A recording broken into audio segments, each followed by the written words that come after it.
Permítame leerle la palabra del Señor en el libro de Romanos, capítulo 3, versos 9 al 18. Dice así la palabra del Señor. Entonces, ¿qué? ¿Somos nosotros mejores que ellos? De ninguna manera, porque ya hemos denunciado que tanto judíos como griegos están todos bajo pecado, como está escrito. No hay justo ni aún uno. No hay quien entienda, no hay quien busque a Dios. Todos se han desviado, a una se hicieron inútiles, no hay quien haga lo bueno, no hay ni siquiera uno. Sepulcro abierto es su garganta, engañan de continuo con su lengua. Veneno de serpientes hay bajo sus labios. Llena está su boca de maldición y amargura. Sus pies son veloces para derramar sangre. Destrucción y miseria hay en sus caminos. Y la senda de paz no han conocido. No hay temor de Dios delante de sus ojos. Por lo general, nosotros los seres humanos tenemos la tendencia de pensar que somos más buenos de lo que realmente somos. O sea, que no nos gusta admitir que realmente hay un problema con nuestro ser, en nuestro corazón.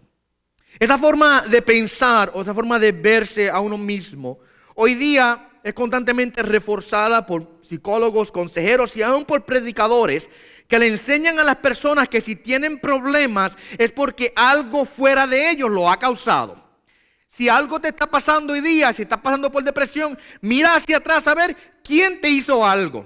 O mira a tu pasado a ver quién abusó de ti o quién te ha maltratado. ¿Okay? Es la forma en que mucha gente tratan de definir los problemas del hombre, apuntando hacia el exterior para no aceptar la realidad de que el problema del hombre comienza con el corazón. Encima de eso, nosotros tenemos un orgullo innato en el hombre. Y digo innato porque es que nacemos con él, que no le permite ver la condición real en la que el hombre está. El hombre sabe que algo anda mal dentro de sí, él lo sabe. Aún aquellas personas que no son creyentes saben en su corazón que algo anda mal, que algo está roto dentro de sí. Tienen hasta un cierto sentido de culpa, pero no lo quieren aceptar. No quieren aceptar que el problema no es con los demás, el problema es con quién, con uno mismo. El hombre siente culpabilidad. Siente que es culpable. ¿Sabe por qué el hombre a veces siente que es culpable? Porque es culpable. El hombre siente que es culpable porque es culpable. El sentido de culpa es solo un síntoma real del problema que existe y es el problema del pecado. El hombre está separado de Dios, viviendo en pecado y por tal razón su espíritu dentro de su ser le dice: estás condenado, estás culpado, estás apartado de Dios. Y él lo sabe, pero el hombre en su estado natural no quiere aceptarlo porque su orgullo no le permite. Y siempre busca otra forma de esconder esa culpabilidad. Siempre busca una forma de cubrirla o de disiparla de alguna manera. Diferentes personas se inventan diferentes métodos o diferentes formas de hacerlo. Toda la consejería, toda la psicología y todos los métodos que el hombre pueda inventarse para tratar de aliviar la culpa, no lo puede hacer. ¿Okay? El mejor de los casos, lo que puede ocurrir es que el hombre de manera superficial y de manera temporal logre aplacar esa culpa, quizás culpando a otra persona o a otra cosa. ¿Okay? Pero realmente, mi amado hermano, esa no es forma de lidiar con la culpa, porque realmente intensifica la culpa, porque hay deshonestidad, hipocresía y orgullo detrás de esa actitud. Entendemos bíblicamente que la culpa del hombre, el sentimiento de falta que el hombre tiene dentro de su corazón, ese sentir que algo está roto y que no está funcionando de manera apropiada, como un reloj que algunos de sus engranes se han salido del lugar y continúa corriendo, pero está atrasado y no da la hora y no marca la hora que realmente es. El hombre sabe que hay algo dentro de sí y la causa de todo eso, ya he dicho ya, es su propio pecado. Y a menos que su pecado no sea eliminado, su culpa no puede ser quitada y permanecerá en ese estado a menos que se lidie con la causa. Es como cuando nosotros a veces sentimos síntomas de enfermedades. Y decimos, me siento aquí, tú vas al doctor y el doctor te da una pastilla, te dice, tómate esto. Y te alivia el dolor, pero no te cura la enfermedad. Doctor, me duele la cabeza, tómate 2 Tylenol. Y la cabeza te sigue doliendo y te sigue diciendo, tómate 2 Tylenol más. Y te sigue doliendo la cabeza y llega un punto en el cual dice, no, párate, hay algo más grave todavía. Hay un tumor en tu cabeza, con razón te duele. A menos que no lidiemos con el tumor, no se va a ir el dolor de cabeza. Y el hombre siente, una vez más, siente culpabilidad, siente algo le falta, pero en vez de lidiar con el problema, con la enfermedad que es el pecado, trata de literalmente simplemente cubrir y disipar ese sentimiento de culpabilidad y llenarlo de diferentes maneras. El hombre se inventa tantas formas de lidiar con su situación, con su condición interna.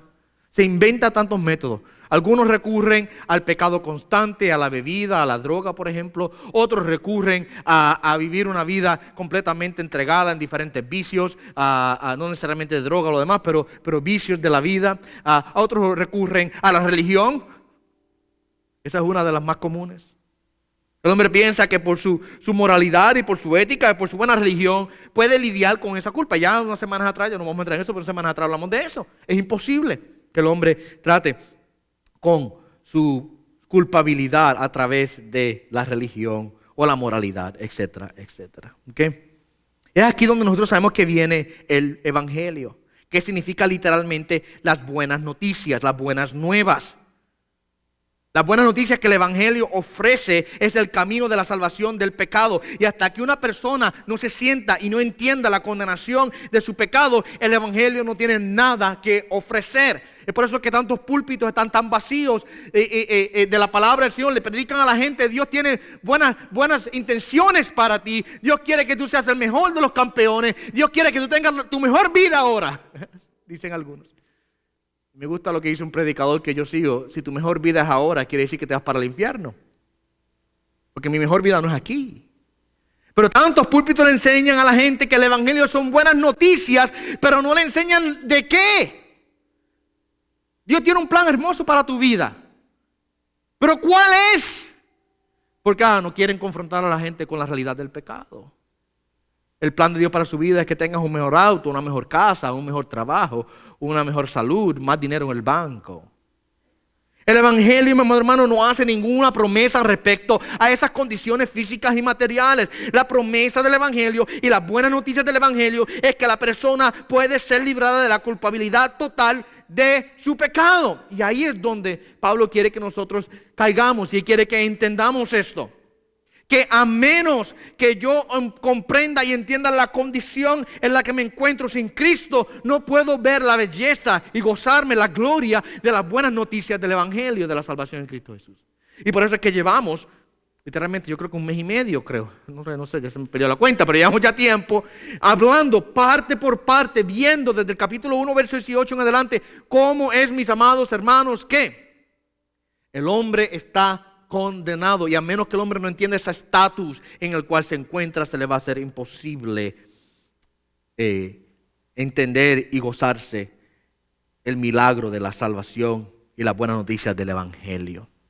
En esta mañana estamos observando esta parte final de los argumentos de Pablo de la condición del hombre.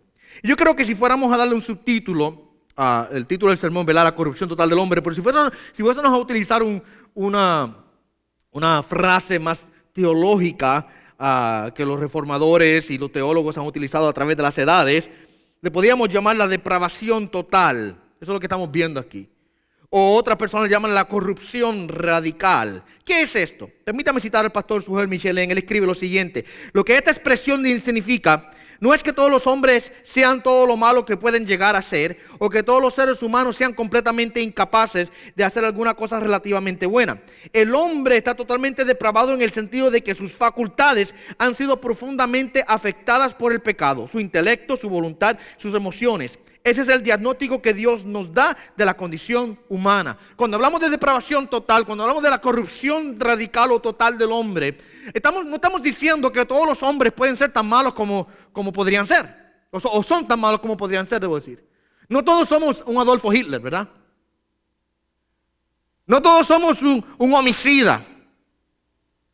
De esos que terroristas que se explotan unas bombas o aquellos que entran con pistolas a una tienda y matan cuantas personas. No todos somos así, ¿verdad? Ahora muchas personas dicen, pues yo no soy así, quiere decir que yo no soy, esa frase de depravación total o de corrupción radical o de corrupción total no me aplica a mí. Pues estamos malentendiendo lo que quiere decir. Cuando hablamos de corrupción total o de depravación total, no estamos diciendo que todos los hombres pueden ser tan malos o son tan malos como podrían ser, sino que todas nuestras facultades, ese es el punto. Todo lo que nosotros somos ha sido afectado por el pecado. La mancha del pecado me cubre completamente. Desde mi intelecto, mi voluntad y mis emociones están marcadas por el pecado y están manchadas por la misma. ¿Okay?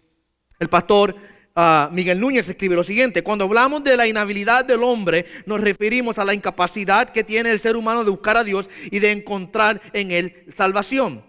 Dicho de otra manera, el hombre tiene una inclinación innata y natural hacia el pecado que hace que él no quiera buscar a Dios porque la idea misma de ese Dios no le es atractiva y en algunos casos le es incluso repulsiva.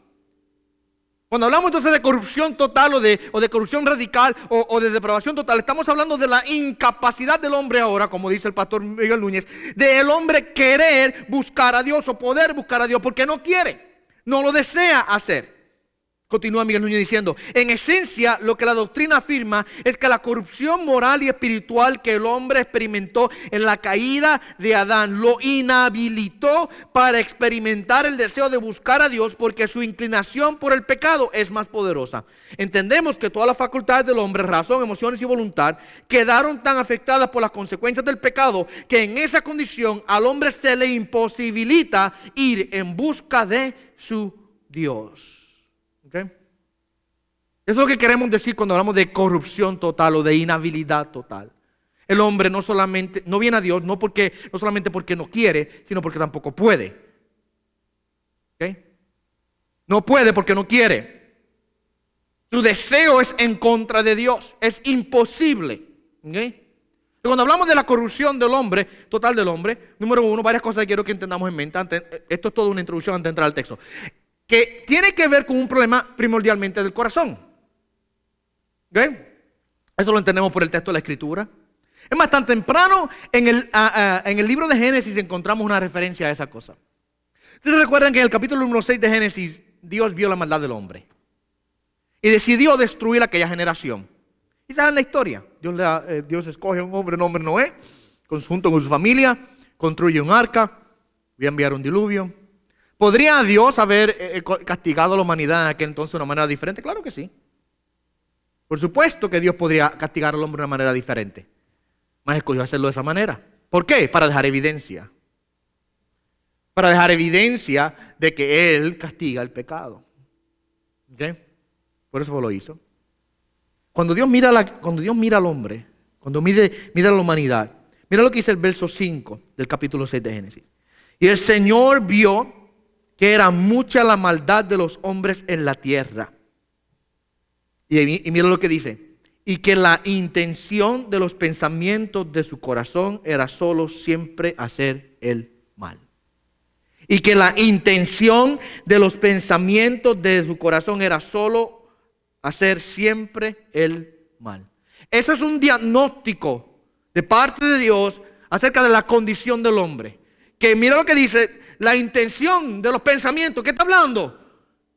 El interior, su corazón, su ser. Las intenciones del hombre siempre son a lo malo. Jesucristo afirmó tal cosa en el capítulo 7 de Mateo, verso 21 al 23, donde Él dice allí, de adentro del corazón de los hombres salen los malos pensamientos, las fornicaciones, los robos, los homicidios, los adulterios, avaricias, maldades, engaños, sensualidad, envidia, calumnia, orgullo e insensatez. Todas estas maldades de adentro salen y contaminan al hombre. Él está hablando ahí en el contexto de que hay gente que habla de qué es lo que entra por la boca, lo que contamina. Jesucristo dice, no lo que entra por la boca lo que contamina al hombre, es lo que sale de dentro del hombre lo que contamina al hombre. El problema es uno de dónde. Del interior del ser humano.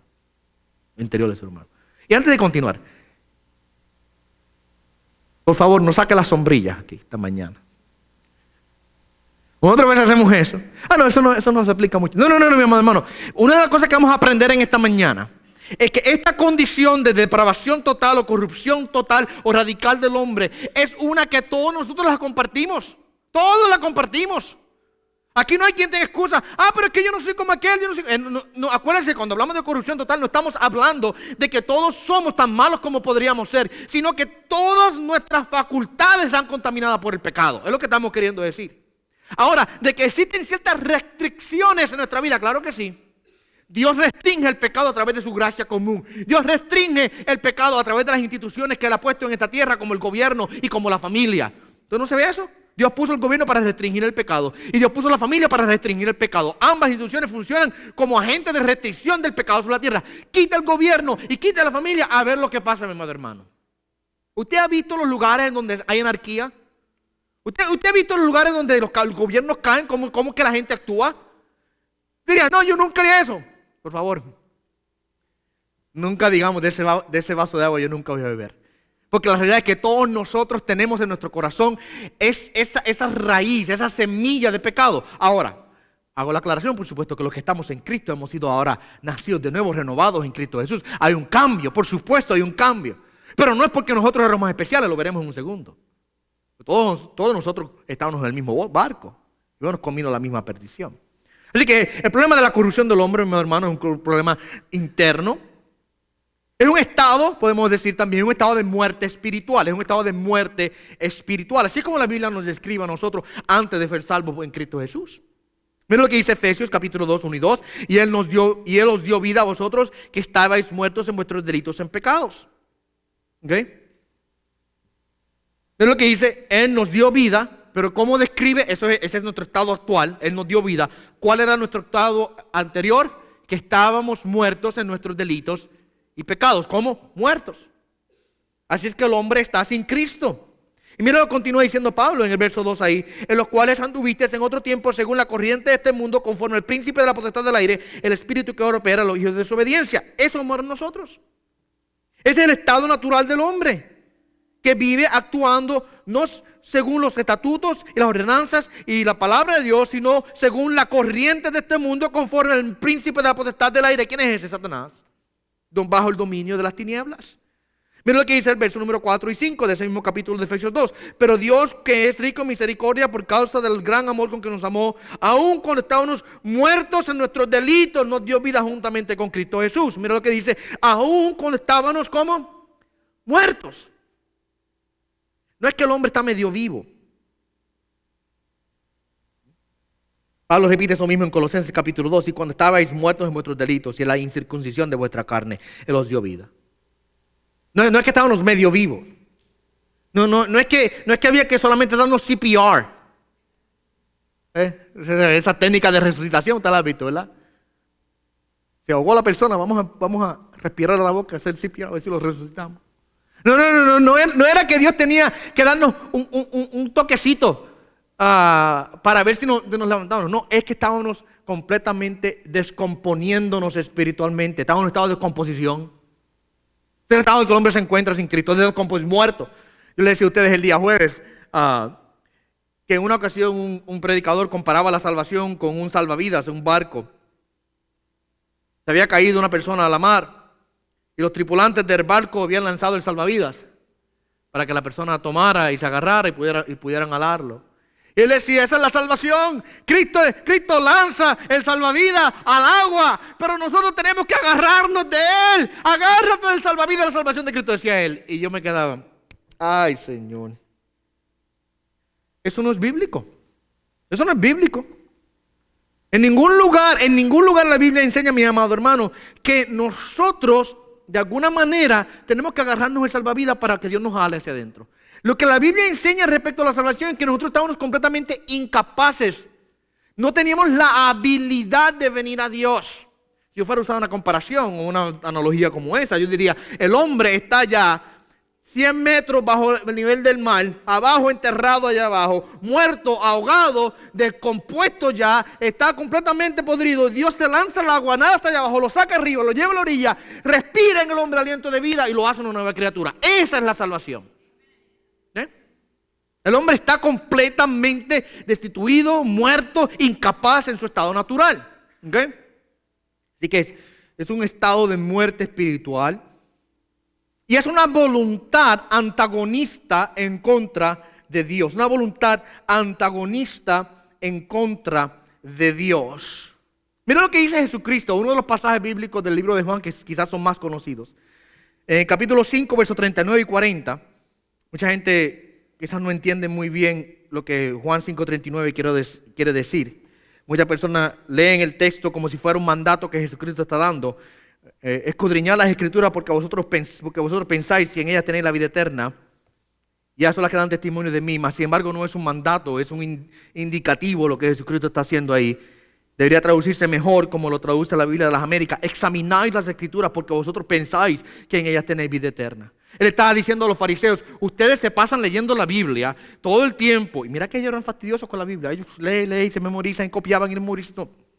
Ustedes se pasan examinando la Escritura porque ustedes creen que en ellas hay vida eterna. Y Jesucristo dice, pero ellas son las que dan testimonio de mí. Y mira el diagnóstico de Jesús del hombre. Y no queréis venir a mí para que tengáis vida. Esa es realmente, por así decirlo, la condición en la que el hombre en su estado natural se encuentra. Y no queréis venir a mí para que tengas vida. Cristo ofrece vida, claro que sí. Cristo llama al hombre a que lo reciba, claro que sí. Pero el hombre no quiere. El hombre no desea. Y tiene una voluntad antagonista en contra de Dios. Ese es el estado natural en que el hombre se encuentra. Ahora, antes de que nosotros, como dije hace unos minutos atrás, comencemos a pensar, es que yo era mejor. Yo soy más inteligente, ¿ves?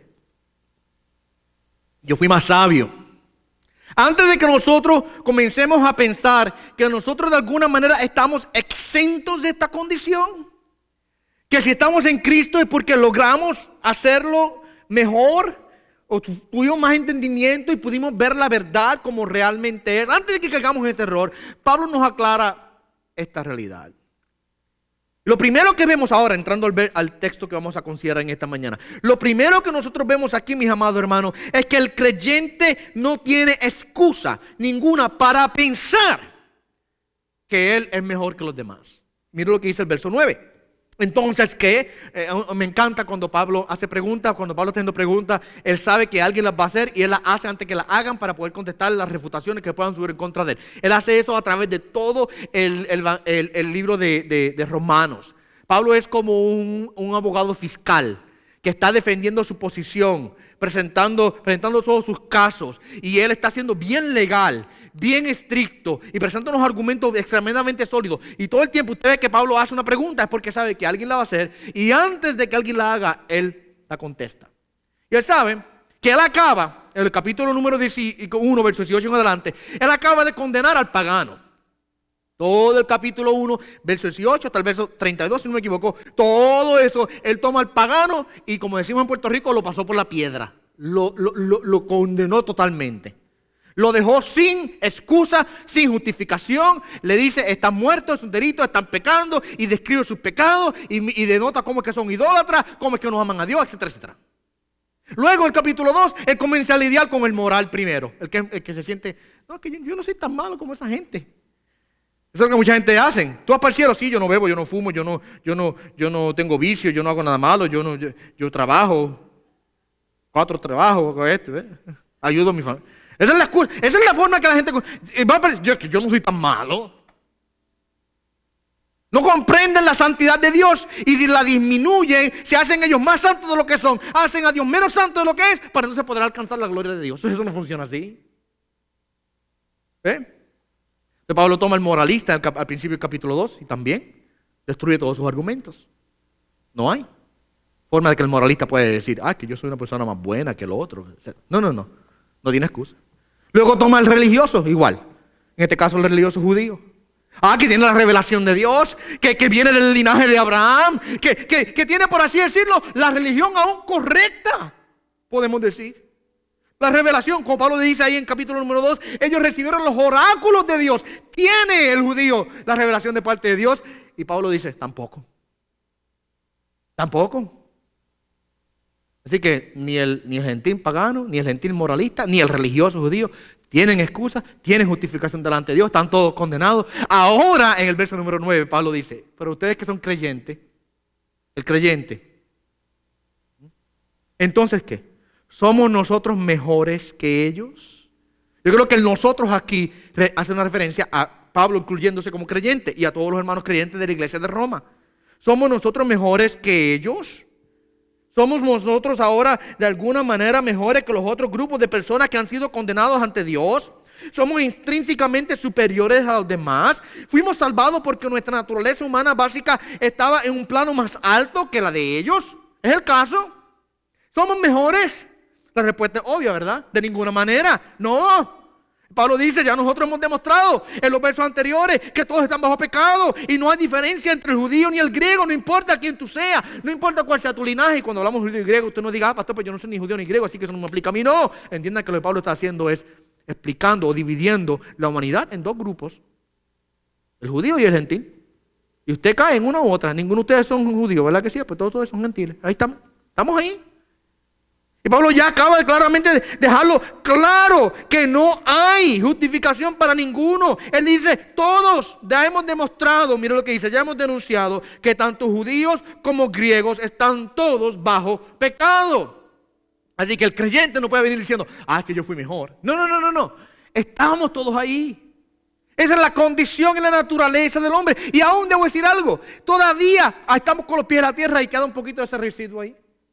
Somos nuevas criaturas en Cristo, ¿verdad que sí? Pero Pablo más adelante en el capítulo número 7 de Romanos va a lidiar con este asunto de la carne, que todavía está aquí. La carne que todavía es rebelde, que está esperando la redención final. Todavía tenemos que lidiar con la naturaleza que nos queda todavía aquí en la tierra. Todavía tenemos los pies en la tierra, se nos arrastran. ¿Verdad que sí? Y sabemos tal cosa. Así que nosotros, mis amados hermanos, no es que somos mejores, de ninguna manera. Sabemos esto, y esto lo veremos más adelante, en los próximos capítulos de Romanos. Todo fue por la gracia de Dios, ¿verdad? No es porque éramos mejores, sino porque la gracia de Dios nos rescató. Ahora Pablo comienza a presentar, del verso número 10 en adelante, su argumento acusatorio. Yo creo que Pablo toma aquí el papel de un fiscal. ¿Saben qué es un fiscal, verdad? Usted va a la corte, el fiscal es el que acusa y que presenta la evidencia en contra del acusado. El abogado defensor es el que viene a favor del acusado para defender. El fiscal es el que viene a favor del Estado para traer ahora la acusación, las pruebas y pedir al juez que condene a la persona por el crimen que se le acusa. Ese es el abogado fiscal. Y Pablo toma más o menos esa posición en estos versos. Él delante de la corte presenta su argumento y las evidencias que condenan a todos aquellos que estamos acusados. Y en este caso, mira lo que Pablo acaba de decir, verso 9, todos, judíos y griegos, nadie está acusado, así que todos estamos acusados por esta línea de argumento que Pablo presenta. Y mira lo que Pablo hace. Pablo apela a la autoridad máxima para probar que el hombre está en un estado de corrupción total. Él podía apelar a la experiencia, por ejemplo. Él podría decir, la paga del pecado es muerte y como la gente muere, la muerte es evidencia de que estamos en pecado. Porque el que muere, el que peca, muere. Y toda persona que muera es porque había pecado en su vida. Él puede usar esa línea de argumento. Así que miren, todos nosotros no vivimos para siempre y si morimos es porque hay pecado, ahí está, estamos todos bajo pecado. Sería un argumento que podría presentar, el argumento de la experiencia, ¿verdad? Pero él no hace eso. Pablo va más allá, miren esto. Y Pablo apela a una autoridad superior a la experiencia. Él apela a la palabra de Dios. Y por eso es que el argumento en el verso número 10 comienza diciendo, como está escrito. Y esta es una referencia a lo que tenía Pablo en ese tiempo, que por supuesto era el Antiguo Testamento, la revelación de Dios, la Escritura. Jesucristo utilizaba este tipo de argumento también. Usted lea a Jesucristo cuando le venían a hacer preguntas. Por ejemplo, cuando Jesucristo fue tentado por Satanás en el desierto, ¿se recuerdan? Satanás lo tienta, ¿cómo responde Jesús? Escrito está. 3 veces Satanás lo tentó, 3 veces Jesucristo responde, escrito está, haciendo referencia al Antiguo Testamento o a la palabra de Dios. Y en otras ocasiones, cuando venían donde Jesucristo a hacerle preguntas a los fariseos y los escribas y los líderes del pueblo, Jesucristo constantemente les decía, escrito está, o decía, ¿no habéis leído? Esa es otra forma de decir lo mismo. Me encanta esa, no habéis leído. Porque la implicación es, está ahí. perdone que use la palabra, pero chorro de morones. Ustedes están supuestos a saber lo que está ahí, si está escrito. Lean sus Biblias, por favor. Es una forma de confrontarlos agresivamente. ¿No habéis leído a los líderes de Israel, los fariseos y los escribas? ¿No habéis leído que eran los más que leían la Biblia? El punto es que él usó la palabra como la fuente de autoridad. Y antes de seguir, esto es un paréntesis rápido. Este es un buen ejemplo que nosotros debemos aprender a seguir. Muchos cristianos creen que cuando le van a hablar a un no creyente, tienen que, no sé por qué, dejar a un lado la escritura. Yo he escuchado este argumento de gente que me dicen, bueno, es que como él no cree en la Biblia, pues es mejor que yo trate de convencerlo primeramente sin usar la Biblia, porque es que él no cree en la Biblia. Así que no voy a tratar de convencerlo con argumentos, etcétera, pero no voy a usar la Biblia. Este es el argumento más tonto que yo he escuchado. Eso es como un soldado que se va a la guerra y deja todo su armamento atrás. Ya perdió la batalla antes de comenzar. Mire, mi amado hermano, cuando usted va a argumentar, cuando usted va a probar algo, cuando usted va a enseñar algo, cuando usted va a hablarle a alguien acerca de Cristo, use la Biblia. Use la Biblia. Que la persona no cree en la Biblia, el problema es de la persona. El problema es de la persona. Ah, yo no creo en la Biblia, pero tú no crees en la Biblia, pero yo sí. Y tú quieres escuchar mi argumento, ¿va a venir de dónde? De la palabra de Dios. Yo creo que la palabra de Dios es como una espada de dos filos que corta hasta lo más profundo del alma. Úsela y deja que Dios se encargue entonces de lidiar con el corazón duro de la persona. Ah, el problema, ¿sabes qué es lo que pasa? Y perdonen que se lo diga de esta manera. ¿Sabes lo que pasa? Que muchas veces nos avergonzamos de la Biblia. Ese es el problema a veces. Si no puede decir amén, mueva los pies. No queremos. No nos hemos educado, no nos hemos entrenado lo suficiente y no somos ese obrero que no tiene de qué avergonzarse, que traza bien la palabra de verdad, como dice Pablo a Timoteo. Y cuando tenemos que hablarle a alguien acerca de Cristo, nos retraemos de la Biblia y decimos, ay, sí, mira, el Señor te ama.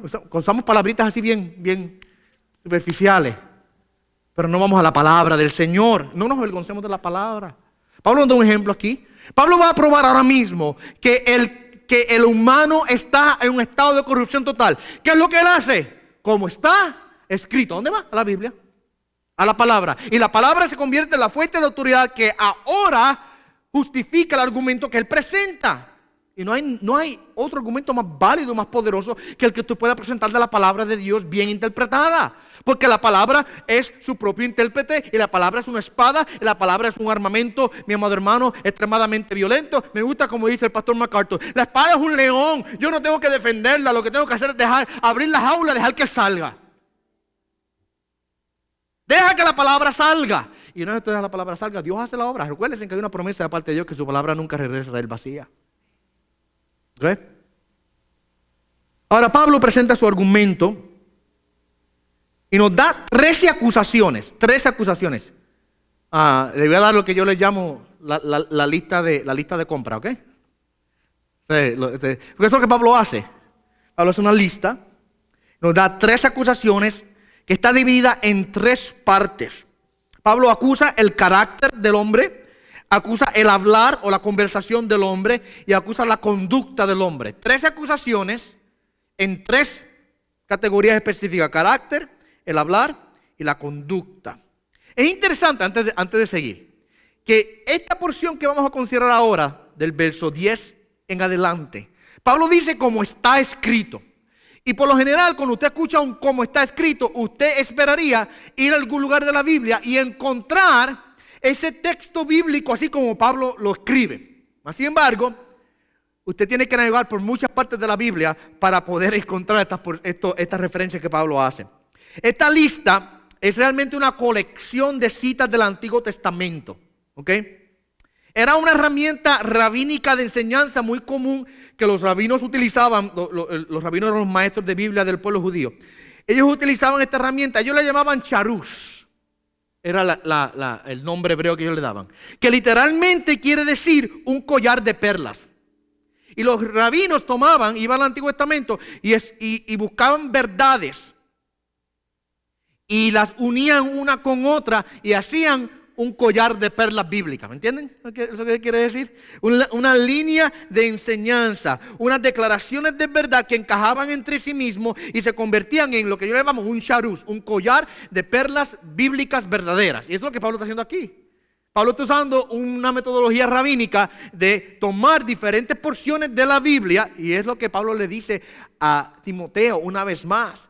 Procura presentarte delante de Dios como obrero aprobado que traza bien la palabra de verdad. Que traza bien quiere decir que sabe alinear los pasajes de la Biblia con los que van e interpretarlos de manera correcta. Dicho de paso, la palabra trazar bien se puede utilizar como que corta bien. Se podría reemplazar que corta bien la palabra de verdad. O sea, que sabe cómo encajan las diferentes porciones de la Escritura. Y es lo que le está haciendo aquí.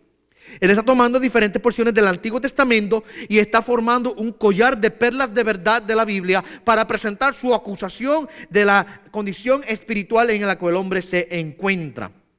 Para los que ustedes estén tomando notas, si ustedes quieren luego saber de dónde salen todas estas referencias que Pablo hace, y se las voy a dar en el orden en que aparecen aquí en este texto que vamos a leer ahora. Salmo 14, Salmo 53, Salmo 5, Salmo 140, Salmo 10, Isaías 59 y Salmo 36. Salmo 14, 53, 5, 140, 10, Isaías 59 y Salmo 36. Esa es la línea de pasaje bíblico que Pablo cita para construir este pasaje que tenemos delante de nosotros, presentando sus acusaciones en contra de la condición en que el hombre se encuentra. Así que vamos ahora, sin nada más que decir, que ya el tiempo se me fue. Veamos la primera categoría, el carácter. Pablo acusa la condición del carácter del hombre. Él dice en el verso número 10, no hay justo, no hay ni siquiera uno. No hay justo, no hay ni siquiera uno. Pablo utiliza el término en referencia a que delante de Dios el hombre está condenado completamente. No hay nadie que pueda presentarse delante de Dios justo, perfecto o bueno. El hombre es universalmente malo porque la constitución de su ser está corrompida o es corrupta. O sea que delante de los ojos de Dios no hay ni siquiera uno que sea justo. Por supuesto, aparte de Cristo y aparte de los que están en Cristo, Cristo es el único justo y los que están en Cristo son hechos justos a través de Cristo. Eso lo veremos más adelante en el capítulo 3 y 4 y 5 de aquí Romanos. Pero aparte de Cristo y los que están en Cristo, cuando Dios mira a la humanidad, mire mi amado hermano, no hay ni uno justo. Y Pablo lo aclara, no hay justo ni aún uno. No hay. El hombre tiene la tendencia a elevar a estado de justo a personas que son héroes para ellos. A gente que dentro de alguna religión, por ejemplo, tienen a Gandhi. Ustedes conocen a Gandhi, ¿verdad? Un pensador filósofo. Lo elevan a un estado de Dios. Está más condenado que cualquiera. Está igual que el mismo bote. Yo recuerdo, cuando yo era más joven, había una monja que se llamaba María Teresa de Calcuta. ¿Se recuerdan de María Teresa de Calcuta? La gente realmente la veían que brillaba, esa monja brillaba. Y porque hacía muchas cosas por los pobres, claro que sí. Y gracias a Dios que lo hizo. Pero eso no quiere decir que era justa. No hay. De ninguna manera. El Papa, mira, yo no sé cómo le besan las manos, se le tiran a los pies. El Papa, no es justo. Todos estamos en el mismo bote. Miren. Hay gente que adoran a María. La Virgen María. Bueno, fue virgen cuando Cristo nació, pero después de eso no fue virgen más. María no fue perpetuamente virgen. Ella tuvo otro hijo. ¿Y de dónde usted cree que lo sacó? Por favor. El único de concepción virginal fue Cristo. Después de eso, José y María tuvieron un matrimonio normal y común y corriente como cualquier otro. La Biblia habla de los hermanos y hermanas de Jesús. Por lo menos menciona 4 hermanos. Y lo dice las hermanas de Jesús. No las menciona por nombre, pero da en plural, hermanas. Así que probablemente tuvo, 6, 5, 7 hermanos y hermanas en total, o quién sabe cuántos. ¿Ok? María. Y se le tiran al frente. Como si No, mi hermano, no hay justo. María misma estaba condenada en sus delitos y pecados. Y la razón por la cual sabemos que es salva es porque la Biblia claramente confiesa de que ella aceptó a Jesucristo como su Salvador. Y declaró que Él era su Salvador. Y creyó en Jesús como el Salvador. No porque era justa. No hay justo, no hay ni uno. Así que el carácter del hombre, mi amado hermano, el carácter del hombre es naturalmente en su esencia es malo, no es justo, no es perfecto. La palabra justo ahí quiere decir bueno, perfecto, santo. ¿Okay? Verso número 2, verso 11, la próxima acusación que Pablo presenta: no hay quien entienda, no hay quien entienda. O sea que el hombre es espiritualmente hablando ignorante. El hombre no tiene la habilidad innata para comprender completamente la verdad de Dios o su estándar de justicia. El hombre no tiene la capacidad para comprender las verdades espirituales. ¿Ok? En la creación, por ejemplo, el hombre tiene suficiente evidencia para comprender algunos de los atributos invisibles de Dios, que Pablo habla de eso ya en el capítulo 1 de Romanos, como por ejemplo su eterno poder y la naturaleza divina de Dios. Claramente se desglosan o se despliegan a través de la creación, dejando al hombre sin excusa por no glorificar y honrar a Dios. Claramente eso está ahí, Romanos 20. Pero aparte de la capacidad de ver esta revelación general de su poder y su majestad, el hombre no tiene capacidad espiritual para conocer y comprender a Dios, porque el hombre, mi amado hermano, en su estado natural no acepta las cosas del Espíritu de Dios porque le son necedad para él y no las puede entender porque se disciernen espiritualmente. Eso lo dice Pablo en 1 Corintios capítulo 2, verso 14. El hombre en su estado natural no comprende las cosas espirituales de Dios. Por eso es que Pablo dice claramente ahí: no hay quien entienda. ¿Sí? O sea que el hombre espiritualmente es menso, tonto. No tiene la capacidad espiritual en su ser para comprender a Dios, para entender a Dios. Y eso lo vemos claramente, miren, eso lo vemos claramente en esto. Que cuando el hombre si dejamos al hombre a sí mismo, para tratar de entender a Dios, el hombre se inventa aberraciones de Dios. Busque. Quítele la revelación especial de Dios, que es la palabra. Quite la palabra de en medio. Y permita que el hombre, en su forma y en su capacidad natural, identifique, entienda, comprenda a Dios. Y mira lo que ocurre. Mire lo que ocurre, hermano, no se tiene que ir tan lejos. Usted se va, por ejemplo, a nuestros países de origen, que tenemos los indígenas que vivían allá. Puerto Rico tenía los taínos, por allá los incas, los mayas, etcétera, etcétera. Aquí en Estados Unidos habían diferentes tipos de naciones. ¡Búsquelos! Privados de la revelación especial de Dios, que es la palabra. Y mire lo que el hombre hace para definir a Dios. El Dios trueno, el Dios sol, el Dios luna, el Dios lluvia, el Dios lo otro y lo otro. Ese es el hombre. Sin la revelación de Dios, el hombre es espiritualmente hablando tonto. No entiende. No entiende. ¿Okay? La próxima, esa es la segunda acusación que Pablo presenta. La tercera acusación que Pablo presenta: no hay quien busque a Dios. O sea que el hombre es rebelde. No hay quien busque a Dios. Ahora, si usted observa el mundo, ¿verdad? Y mira todas las religiones que existen alrededor del mundo, muchas personas argumentarían que las personas están buscando diligentemente a Dios. Pero la Escritura deja claro, en este pasaje y en muchos otros pasajes más, que todos los sistemas y esfuerzos religiosos son en realidad intentos de escapar del Dios verdadero y descubrir o fabricar dioses falsos a su propio gusto. Cuando la palabra dice no hay quien busque a Dios: ah, pastor, pero yo conozco a la gente religiosa. No, mi hermano, examine la religión del hombre y ninguna de ellas revelan al Dios de la Biblia. Son invenciones, son ídolos del corazón del hombre, son imaginaciones del hombre. Para escapar del Dios verdadero, el hombre se inventa dioses de acuerdo a su propia imagen y de acuerdo a sus propios deseos y de acuerdo a sus propias ideologías. El Dios bíblico, el Dios de la Biblia, el Dios verdadero, el hombre no lo quiere, no lo desea. ¿Okay? Ah, pero pastor, hay pasajes bíblicos que llaman al hombre a que busquen a Dios. El hombre busca a Dios, claro que sí. Hay pasajes bíblicos que llaman al hombre a buscar a Dios. Es el mandato de la Biblia, que busquemos a Dios, ¿verdad? Es el mandato de Dios al hombre: búscame. Pero ¿qué ocurre? Nadie obedece ese mandato. Nadie escucha ese mandato. ¿Por qué? Porque el hombre está en un estado de imposibilidad espiritual. El hombre no busca a Dios porque es que no puede buscar a Dios. Mira cómo Jesucristo lo pintó. En Juan capítulo 6, verso 44. Nadie puede venir a mí si no lo trae el Padre que me envió. Y yo lo resucitaré en el día final. Déjeme repetírsela para que caiga en su cerebro. Nadie puede venir a mí si no lo trae el Padre que me envió. ¿Saben qué? Aquellos que han buscado a Dios es porque primeramente Dios los ha buscado a ellos. ¿Okay? Eso es lo que el texto está queriendo decir. El hombre en su estado natural es incapaz. No hay quien busque a Dios, acusa Pablo al hombre. Y es una realidad. El hombre no puede. No puede y no quiere. Y el único que encuentra a Dios es porque Dios lo encuentra primero a él.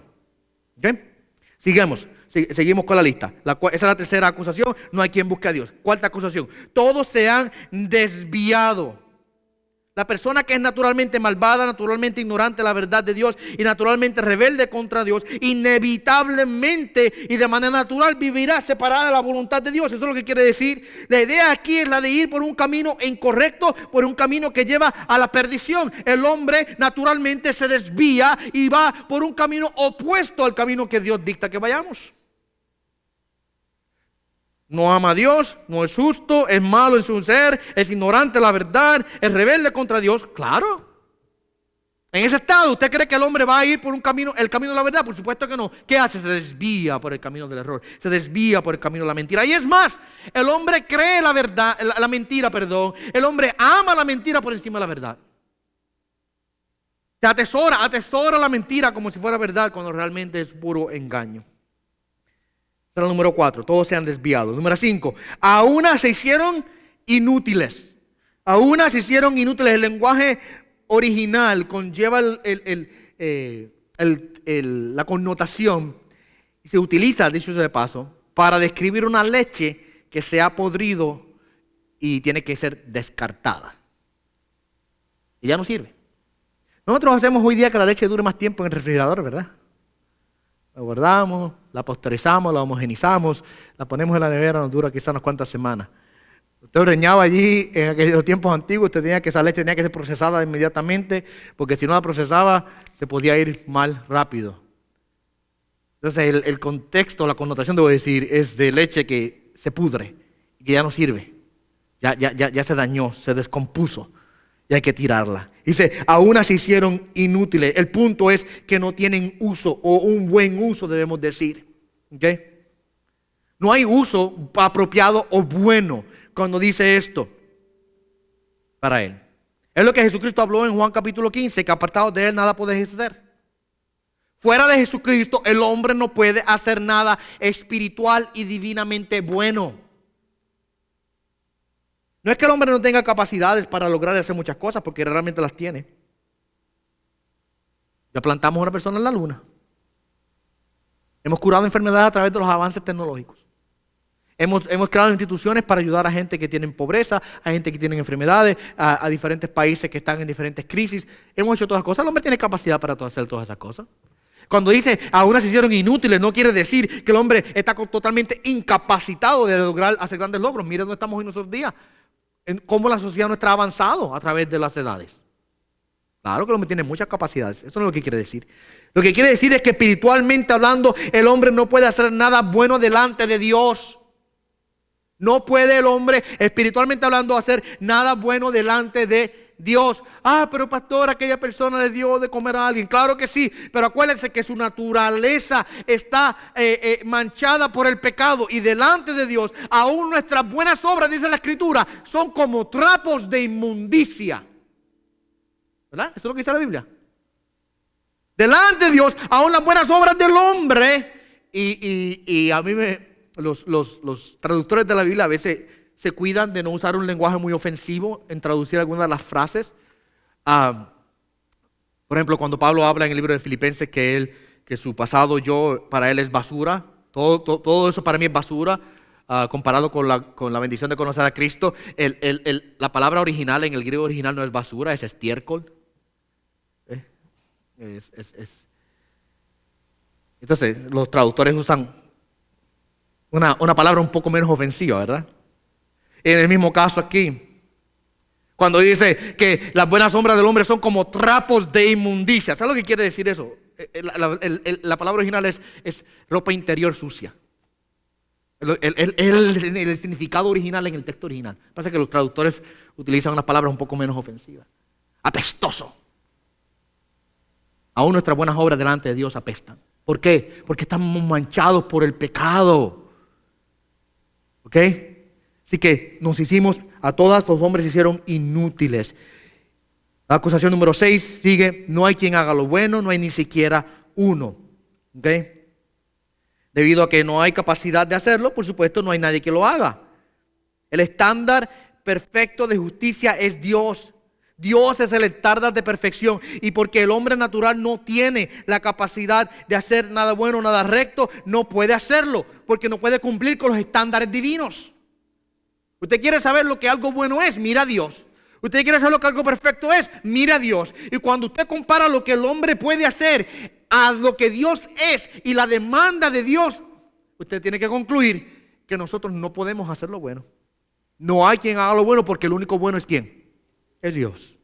Y Pablo deja claro aquí: no hay quien haga lo bueno, no hay ni siquiera uno. Parece que está hablando de la humanidad en general. Pablo aquí ahora acusando el carácter del hombre. Permítame ir por las próximas 12. Me voy a extender quizás 5 minutos más de las 11, pero ustedes me dan un break. 2 áreas más que Pablo acusa al hombre: el hablar y la conducta. Primero fue el carácter, ahora el hablar y la conducta. Por supuesto, procede de que de un carácter corrupto venga ahora un hablar ¿qué? Corrupto. Y de un hablar corrupto venga también una conducta corrupta. Eso es lo que procede. Ahora el verso número 13 y el verso número 14, Pablo aquí presenta 4 acusaciones en contra del hablar del hombre. Mira lo que dice el verso, la número 7. Sepulcro, el verso 13. Sepulcro abierto es su garganta. ¿Ok? El carácter de una persona, como dije, se manifiesta más naturalmente en su forma de hablar. Mire, cuando alguien muere, ¿qué nosotros hacemos con los muertos? Cuando alguien muere, nosotros lo ponemos en una tumba, ¿verdad? Lo enterramos y cerramos ese sepulcro. El sepulcro no se queda abierto. Con una caja, lo enterramos.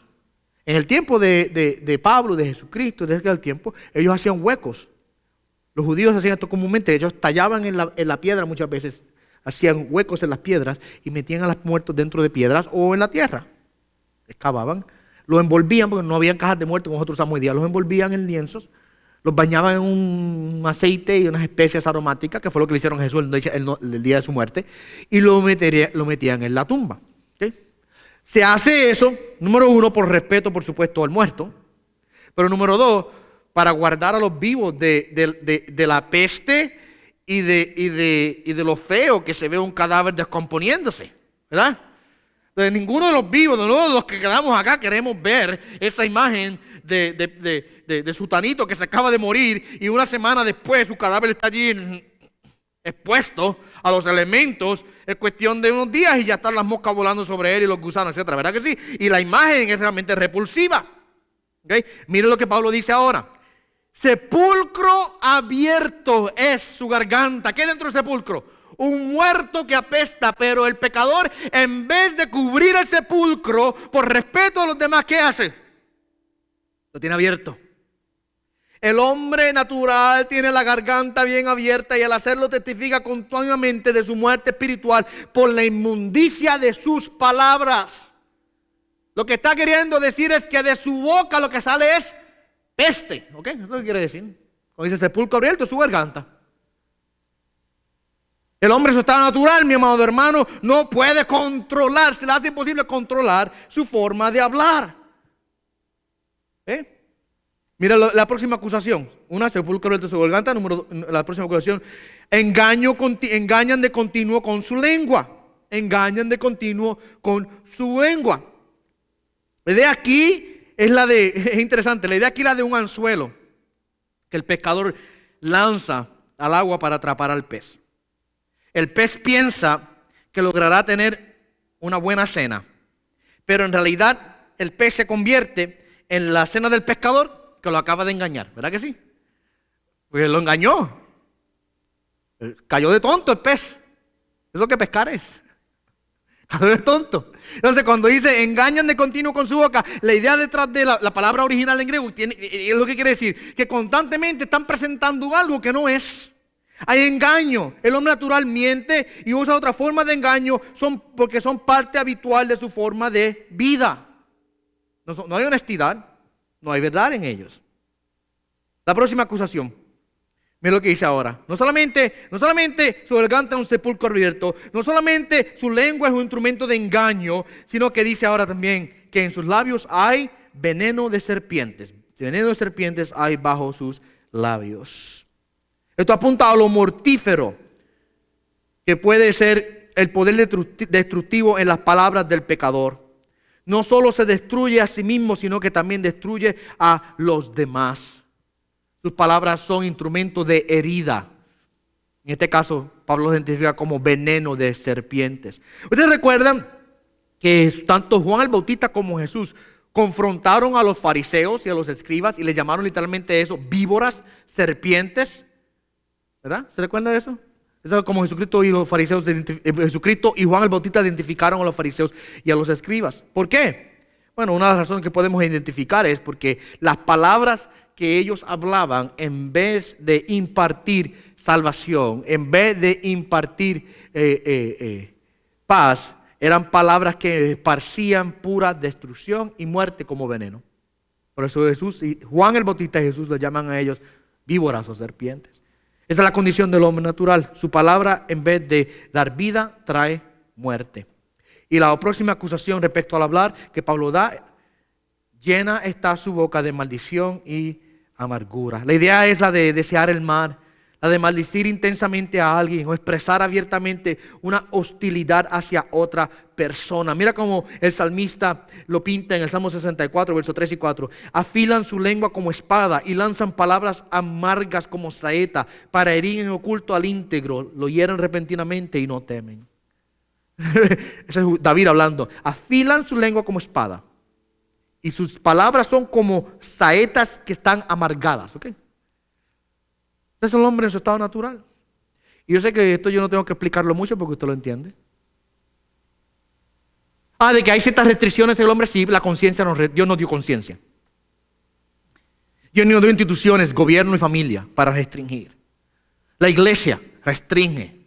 Pero usted quita una vez la conciencia está cauterizada, porque hay gente que ya su conciencia está cauterizada, han pecado tanto que ya la conciencia no les afecta para nada. No tienen conciencia ya. Usted elimina la autoridad del gobierno. Usted elimina la autoridad de la familia. La iglesia pierde poder sobre la vida de la persona. Y dígame usted cómo la persona se va a comportar. Si no es como estoy diciendo. Su forma de hablar, mi amado hermano, su boca está llena de peste, de maldición, de amargura, de veneno constante y continuo. No tienen en sus palabras, no tienen gracia. No tienen en sus palabras amor. Esa es la condición del hombre en su estado natural. Ese es Pablo entonces acusa, como dije, el carácter 1, el hablar 2, y lo último que Pablo acusa es la conducta del hombre. Mira las últimas 3 acusaciones. Sus pies son veloces a derramar sangre. Esa no ha sido la historia de la humanidad. No es esa la historia de la humanidad desde el principio. Desde el principio, mi amado hermano, tenemos a un Caín y a un Abel. ¿Se recuerdan de la historia? Y Dios vio con bien la ofrenda de Abel, pero no la ofrenda de Caín. Y Caín se levantó contra su hermano y le dijo: muchachos, vamos a un paseíto para el campo un ratito.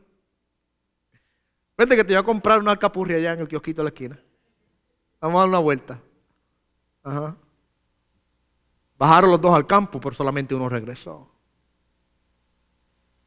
El homicidio ha distinguido al hombre desde el principio. ¿Ok? Siempre ha sido así.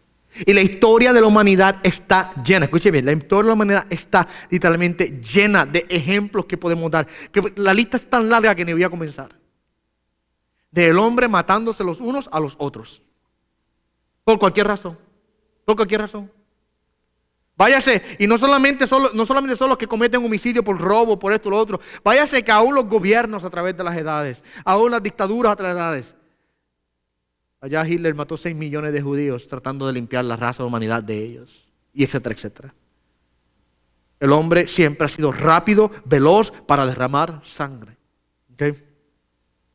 La próxima acusación, destrucción y miseria en sus caminos. La disposición para la violencia, por supuesto, trae consecuencias de ruina y miseria. En la vida propia o en la vida de las víctimas. La violencia parece traer a veces lujos y privilegios, pero su fin es una de vida miserable. La ruina y la miseria inevitablemente forman parte de su existencia. No son consecuencias casuales o pasajeras, sino características constantes en la norma inevitable de la vida del hombre. El hombre, sin las restricciones que Dios ha puesto sobre la tierra una vez más, literalmente se lleva a sí mismo a un estado de total destrucción y miseria. Y Pablo da la última acusación, en el verso número 17, y la senda de paz no han conocido. O sea que totalmente, la paz es totalmente extraña para ellos, por lo menos la verdadera paz. Porque saben muy bien que no hay paz verdadera fuera de Dios. La única paz que verdaderamente que es real y que permanece para siempre es la paz que Cristo nos da. El hombre nunca ha conocido. Busca paz constantemente y se firman tratados de paz con los gobiernos y se hacen, y mucho. Y a mí me da gracia a veces cuando, por ejemplo, muy común esto ha ocurrido. Le preguntan por ejemplo, los certámenes de belleza le hacen la pregunta: oye, ¿qué tú deseas para el mundo? La paz mundial. La paz mundial, bueno, un buen deseo. Pero el hombre por sí mismo, en su estado natural, no conoce la paz. Jamás la conocerá. No conocerá la paz aparte de Cristo, que es el único que puede dar verdadera paz. Y cerramos con esto. El motivo. Como buen abogado fiscal, Pablo acaba de presentar cada una de sus acusaciones en contra del pecador. Las listó una por una. Acusó su carácter, acusó su forma de hablar y acusó su conducta. Ahora, un buen abogado fiscal a la misma vez presenta cuál es el motivo del crimen. ¿Qué es lo que motiva el crimen? ¿Por qué hizo el criminal que hizo el crimen? ¿Por qué lo hizo? ¿Verdad? ¿Cuál lo motivó a llevar a cabo esa acción criminal? Y en el verso 18 tenemos el motivo del crimen del hombre. Dice así: no hay temor de Dios delante de sus ojos. Y esa es la razón por la cual el hombre vive en constante pecaminosidad, porque en sí mismo, mi amado hermano, el hombre no teme a Dios. Cuando hablamos del temor de Dios podemos hablar de dos tipos de temor. El positivo, que es una actitud de reverencia, y el negativo, que es un terror que posee a la persona por lo que Dios puede hacerles. Nosotros, mi amado hermano, tenemos un temor positivo a Dios porque lo reverenciamos. A la misma vez puede haber un poco de terror en nuestros corazones, sabiendo y conociendo, no porque sabemos que Dios no lo va a acercar sobre nuestras vidas, porque si estoy en Cristo he sido librado de ese castigo, pero sabiendo que Dios es capaz de hacerlo, que Dios tiene poder. Por eso Jesucristo habla en una ocasión de que no tengamos temor de aquellos que pueden hacernos daño al cuerpo, sino que temamos a aquel que puede tomar alma y cuerpo y destruirlo en el infierno. ¿Quién es ese? Es Dios. Pero el hombre en su estado natural no teme a Dios, no le importa a Dios, no lo respeta, ni tampoco hay terror en su corazón por el castigo que Dios pueda traer sobre él. Ahora, ¿sabe qué es lo que falta aquí? Una defensa.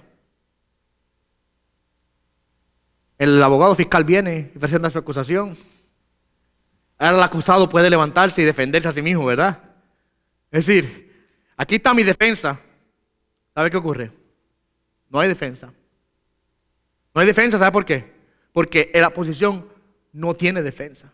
Todos estamos condenados bajo esa característica que Pablo nos da. Todos estamos en ese mismo barco, todos estamos en esa misma situación. Nuestra constitución, nuestra naturaleza constituyente está tan contaminada por todas esas cosas que Pablo acaba de decir. Ahora, y cierro con este corto paréntesis, nosotros que estamos en Cristo, le damos gloria a Dios. Y esta es la esperanza nuestra ahora.